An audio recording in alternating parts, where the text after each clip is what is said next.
What a privilege it is to be here this evening with you and with this incredible group of friends, colleagues, and climate experts. I'm very lucky. Well, what I'd like to do is start my presentation this evening with a short clip. We've already seen a little bit of this footage earlier in some of the previews to our discussion, but a short clip from the documentary Chasing Ice by James Balog. And I also want to thank James and his foundation for allowing me to show this clip. It's without a soundtrack, so I'm going to talk a little bit over it, but I'm thinking you're going to find it quite dramatic in terms of how it graphically, in fact, very graphically, shows us how rapidly climate change is occurring.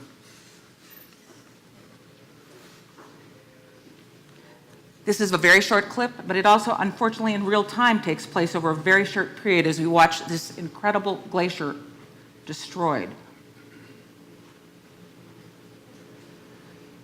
It's a glacier in Greenland, and this is filmed in 2008.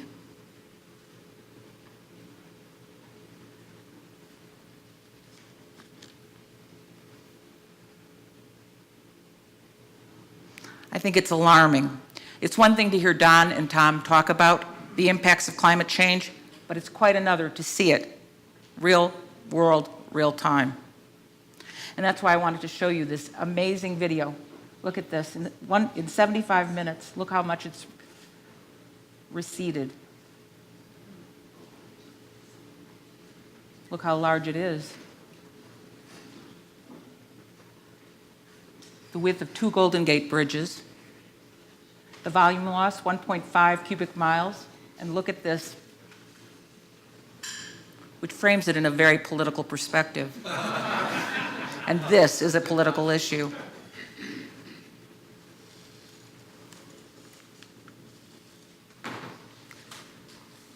So, it's alarming.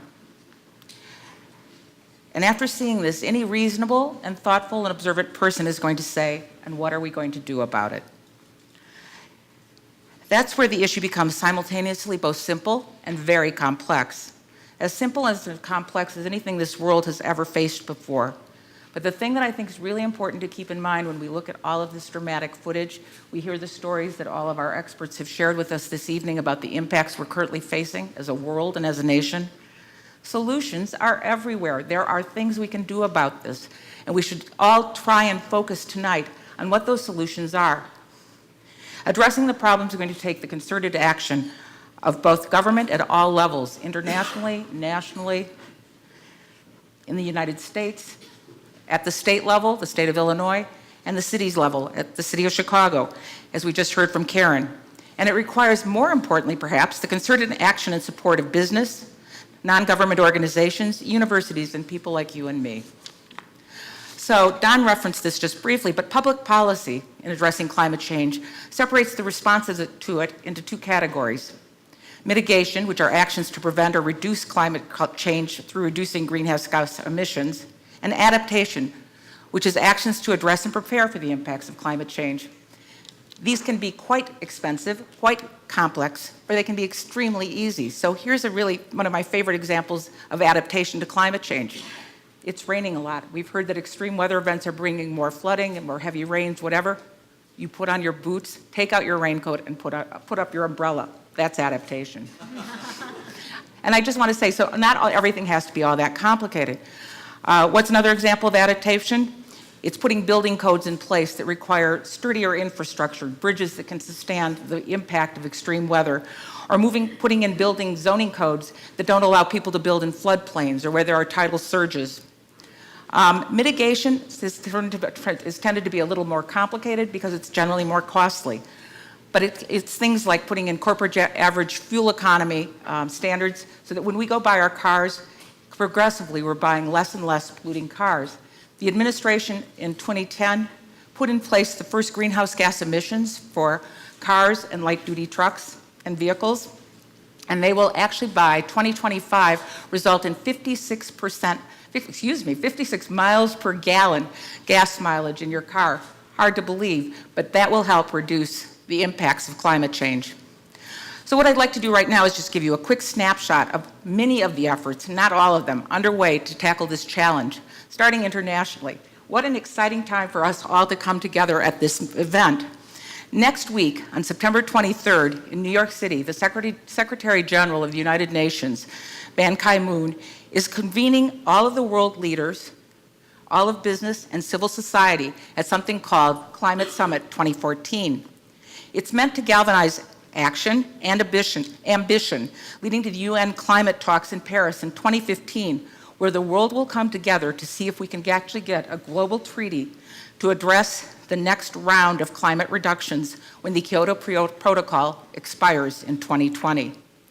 The Secretary General is asking the participants to make bold commitments to keep global temperatures below 2 degrees Celsius as compared to pre-industrial times.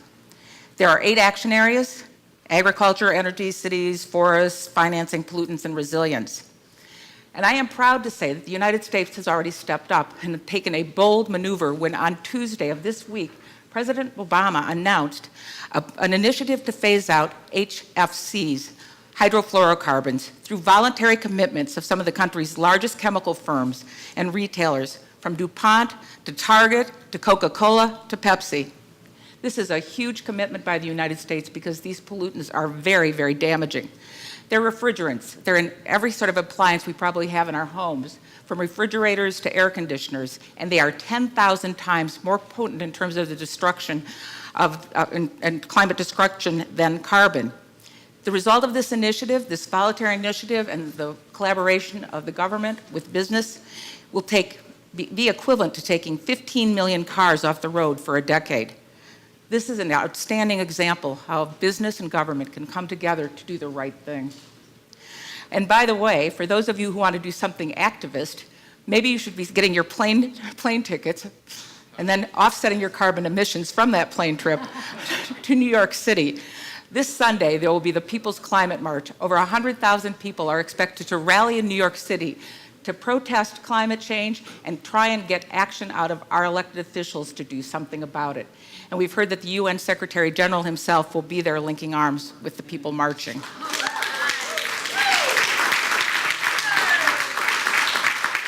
And now I have a personal appeal to you related to that. It brings me one of the most important things you as a citizen can do, especially in a democracy like ours. You need to let your elected officials know that you care and that you expect action. Having served in government for most of my career, I can tell you that hearing from the public actually matters. March this weekend, send letters or emails, and make your choices at the ballot box based on the candidate that shares your views. It will make the biggest difference.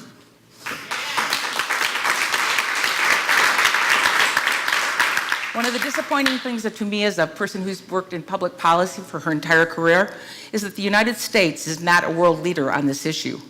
We don't have national climate legislation to reduce carbon emissions. We came close in 2009 when the House of Representatives passed a bill called Waxman-Markey that was going to put reductions in place that would have reduced our greenhouse gas emissions, our carbon emissions, by 17% by 2020 over to a 2005 baseline.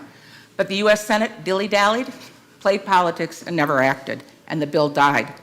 We never ratified the Kyoto Protocol either. We're a signatory, but we've never ratified it. It took President Obama going to Copenhagen and then the following year in Cancun at the Conference of the Parties that the UN convenes to actually make a commitment, not a legal obligation, but a commitment to that 17% reduction. It's not where we want to be. And in the absence of our Congress acting, the President has issued a climate action plan that has 3 pillars: cutting carbon pollution in the United States, secondly, preparing the US for the impacts of climate change, and 3, leading international efforts to address it. One of the most ambitious things to come out of this is something that US EPA issued in June of this year. It's totally revitalizing and energizing people in the energy space in this country and in the environmental space. People like Karen and I have talked about it extensively, and there has been endless conferences, debates, and whatever. It's called the Clean Power Plan, and it does something really innovative. It, for the first time ever, proposes to put regulatory requirements on coal-fired utilities, fossil fire-fueled electric generating power plants, to reduce their greenhouse emissions. This isn't a popular thing with everyone, but what it's doing that's really novel and is going to essentially create an energy policy and a regulatory framework that we've never had Rather than requiring these power plants to put on control technology, pieces of control equipment that usually cost hundreds of millions of dollars and ratchet down the pollution, what it's doing is asking that each state that's involved, and Illinois has an active program and an active outreach right now, put together a proposal that will allow those emission reductions that are required by this to take place through things like renewable portfolio standards, demand-side management, more emphasis on wind and solar and nuclear, and on and on and on. The federal government has asked the state of Illinois to make reductions of 30% by 2030, and overall in the country, the similar kind of a reduction level. This is very exciting because it will be one of the biggest efforts we've ever had to reduce greenhouse gases from the sector of our economy that puts out the most greenhouse gas emissions, about 30-some%. So this is happening real time. The comment period is going on right now. It goes on until October 16th. And if you would like to participate, I urge you to go online. And more importantly, I urge you to let your congressmen and your reps know you care about this. Thank you, Mary. Am I done? I want to just highlight a couple of other things before my time is up, which is, how much is that? Less than a minute. Oh, excuse me? Less than a minute. Perfect. There are lots of other things going on that allow citizens to participate in this process. There are simple things you can do, and Karen alluded to some of the wonderful things that the city of Chicago is doing, but I want to just highlight some of the things you can do as individuals. I don't know if you know that, but each gallon of gas that you use in your car creates 20 pounds of greenhouse gases. So go out there and look to buy cars with better gas mileage. Buy products with the Energy Star label. In the 20 years since EPA initiated this program, it has sold over 4.5 billion more energy efficient products, resulting in $239 billion of savings on utility bills, and prevented an astonishing 1.9 billion metric tons of greenhouse gases from going into the atmosphere, just by going out and looking for that label and buying that product. Take advantage of ComEd's program, where they will come and look at your home and figure out what energy efficient things you can do in it, and they will give you some free appliances and so forth. I don't know if you know this, but ComEd's lighting discounts program, which is in 900 retail stores in the Chicagoland area, has actually resulted in 47 lower LED lights sold so far, roughly 9 per household, and you get a discount. Finally, things like taking out your refrigerator and your freezer, they contain powerful greenhouse gases in them. ComEd will come and pick them up and pay you $35. Make sure you're aware of that and your neighbors are aware of it, because this is how you too, with very little effort, can participate in making our climate better. So in conclusion, what I'd like to say is climate change is a huge problem, but there are opportunities absolutely everywhere. Please take advantage of them and be part of the solution. Thank you.